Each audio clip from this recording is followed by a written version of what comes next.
Roma es esto, pero hace 2000 años era todo esto. Ahora, ¿cómo empezó todo? Con la muerte de Julio César, Octavio Augusto, su hijo adoptivo, le gana la lucha por el poder a Marco Antonio, autoproclamándose emperador y dando paso a la época de mayor esplendor del Imperio Romano. Pero, ¿cómo lo hizo? Mediante la romanización, que es la campaña de integración político-cultural basada en el dominio de una lengua, una legislación y una cultura, es decir, la expansión del imperio mediante el ejército, la diplomacia y la propaganda. Uno de los grandes logros de Augusto fue el haber creado un ejército profesional permanente. Las legiones de Augusto estaban formadas casi exclusivamente por voluntarios, que lograban la ciudadanía romana al alistarse. Esto suponía un incentivo para los pueblos bárbaros. Este ejército se constituye como la organización profesional más extensa que había conocido el mundo. Tras conquistar los pueblos bárbaros, la victoria se consolidaba pacificando el territorio y humillando a sus líderes para que reconociesen la superioridad del imperio.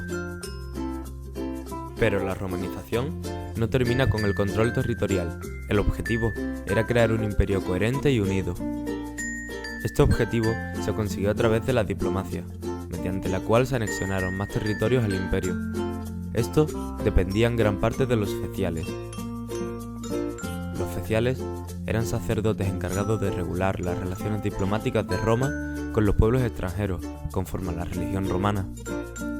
Los romanos no se creían responsables de sus conflictos con otros estados y pensaban que cuando se les obligaba a apoderarse de territorios ajenos, les estaban regalando los beneficios de la civilización romana.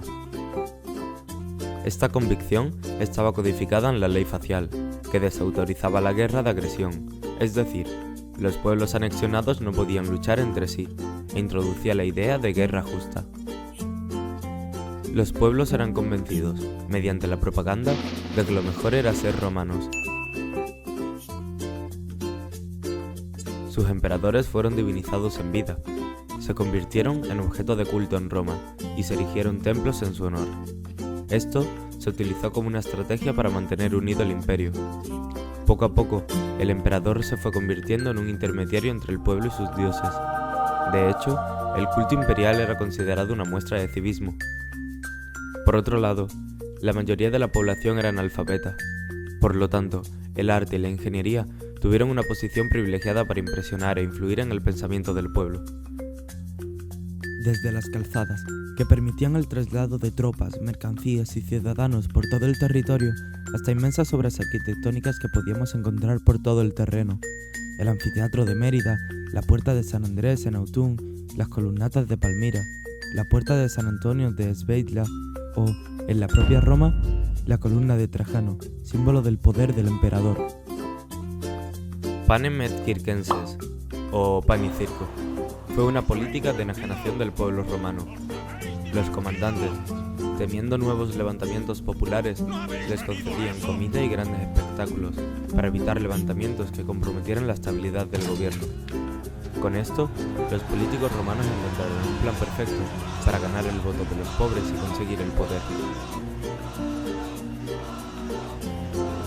Otra forma de propaganda fue la Pax Romana, una época de orden y prosperidad que vivió el imperio y benefició a todos los ciudadanos. Esta prosperidad se vio reflejada en las ciudades, que se embellecieron y convirtieron en centros de romanización y cultura. Se creía que Roma tenía un destino señalado por los dioses. La decadencia de este imperio llegó bajo el gobierno de Rómulo Augusto en el año 476, mediante la ruina económica y guerras civiles, que se veían incrementadas por las revueltas internas y las luchas por el poder. Roma acababa así con 5 siglos de imperio precedidos por 4 más de república, terminando con ello lo que conocemos por Edad Antigua.